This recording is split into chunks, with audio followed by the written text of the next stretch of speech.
স্বাগতম সবাইকে। আজকে আমরা দেখব আর্টক্যাম অথবা অ্যাসপায়ার সফটওয়্যারের রিলিফ ফাইলকে কিভাবে আমরা জেডি পেইন্টে টুলপাত করতে পারি।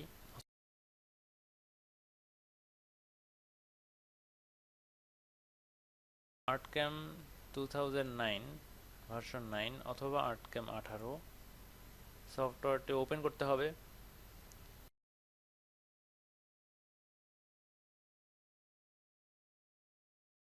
এই রিলিফ ফাইলটিকে ধরে এটার উপরে ছেড়ে দিতে হবে।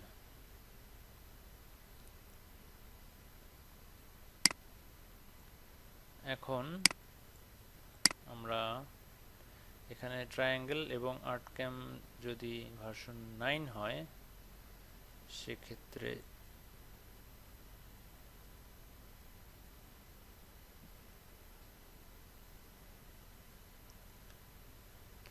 যদি কোনো রিলিফ ফাইল ভার্সন 8 এর জন্য হয়ে থাকে তাহলে ভার্সন 8ই ওপেন করতে হবে।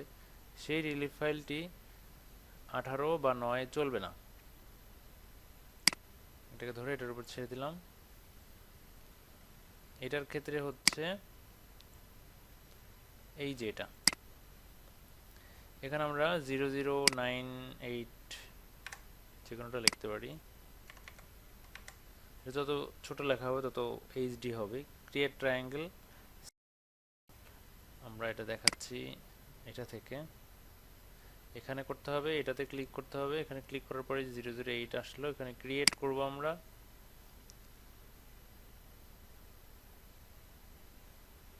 মডেল অনুযায়ী সময় নেবে। এরপর আমাদের সেভে যেতে হবে। লোকেশন ডেস্কটপ, যে লোকেশন আমরা দিতে চাই বাইনারি এসটিএল সিলেক্ট করতে হবে এবং এখানে একটা নাম আমরা দিলাম এ সেভ।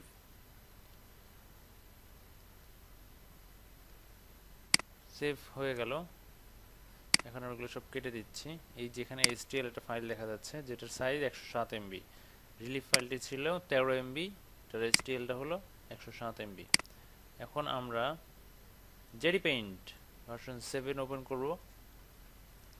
এখানে আমরা এটাকে নিব, ফাইল, ইম্পোর্ট,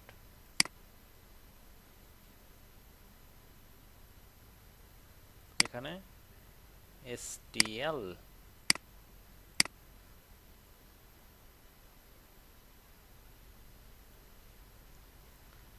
এটাকে পুট টু অরিজিনাল পজিশন দিলে আর্টক্যাম এটা ঠিক যে পজিশনে সেই পজিশনে চলে আসবে। এখন আমরা যেটা করব, আর্ট সারফেস রিকনস্ট্রাক্ট ম্যাশ,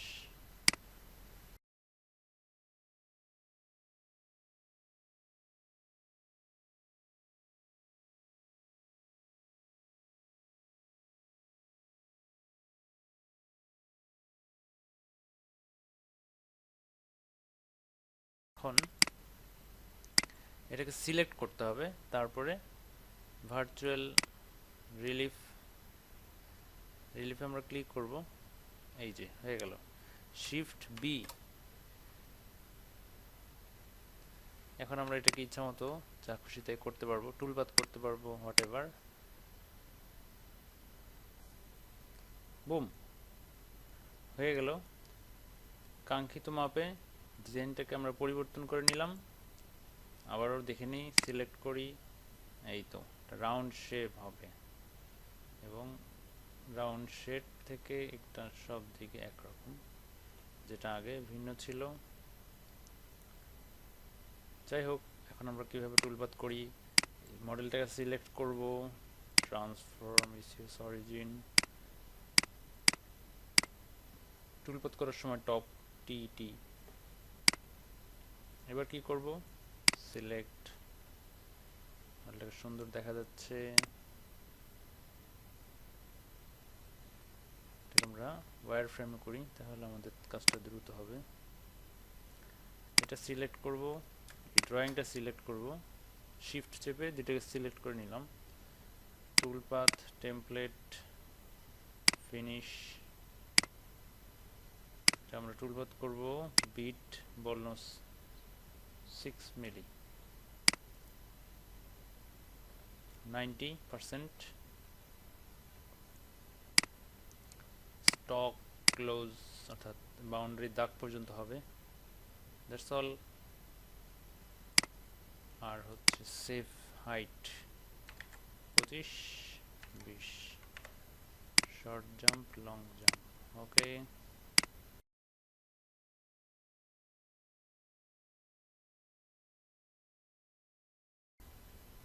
সেটিংগুলো আমরা একবারও সেভ করে রাখতে পারি, তাহলে এক ক্লিকই টুলপাথ হবে।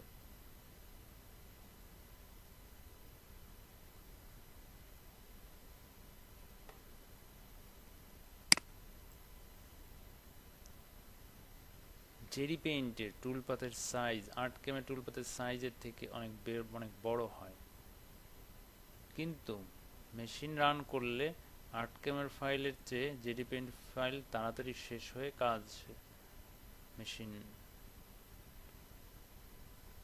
অফ হয়ে যায়।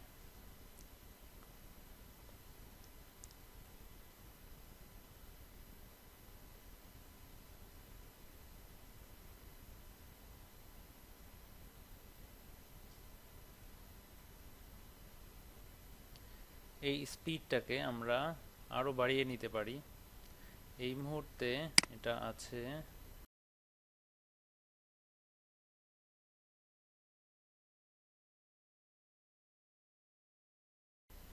এটা এখন 37। লুক, এটা 50%-এর উপরে কখনো উঠবে না। কাজ শেষ হয়ে গেছে। এখন এটা যত সময় নিল, আমরা এটাকে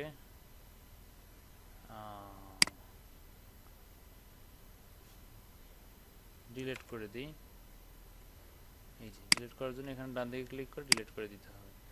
আমরা এখন যেটা করবো, ফাইলে যে এটা নতুন সেট আপ করার জন্য আমাদের সেটিংটা করে নিতে হবে, একবার করলেই হয়ে যাবে। এনসি সেটিংয়ে যে এখানে মাল্টি থ্রেডিং কোর 8, যদি কারো পিসি আরও বেশি পাওয়ারফুল হয় এবং কোর আরও বেশি থাকে, তার কোরের সংখ্যাটা এখানে আপনারা লিখে দিবেন। এই পিসিটা হচ্ছে থার্ড জেনারেশনের পিসি, 4th জেনারেশনের PC, 4th generation i3 multi threading 8 cores. Okay, এখন আমরা আবার দেখি টুলপাথ, টেমপ্লেট, ফিনিশিং, এটাকে আমরা এডিট করে নিতে পারি, তাহলে এটা নেক্সট টাইম আর আমাদের করতে হবে না। স্টক জিনিসগুলো বারবার করতে হবে না। মোশন হচ্ছে save height 25, 20, related to stock, এবং বিট সিলেক্ট সেভ। এখন এখান থেকে আমরা দিলেই বাস হয়ে যাবে।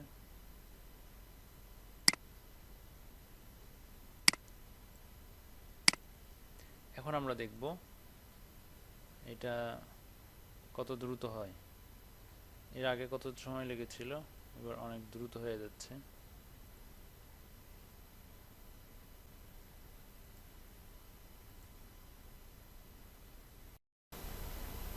ভিডিও চালু থাকায় 50%-এর উপরে উঠছিল না, এখন ঠিক আছে।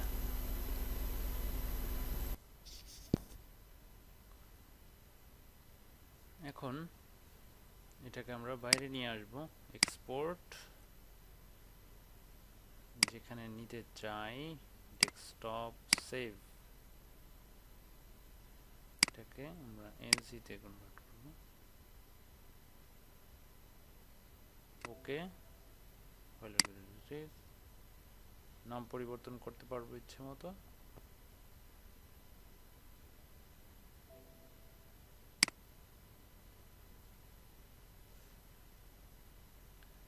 এখন আমরা টুলবারটাকে চালিয়ে দেখি।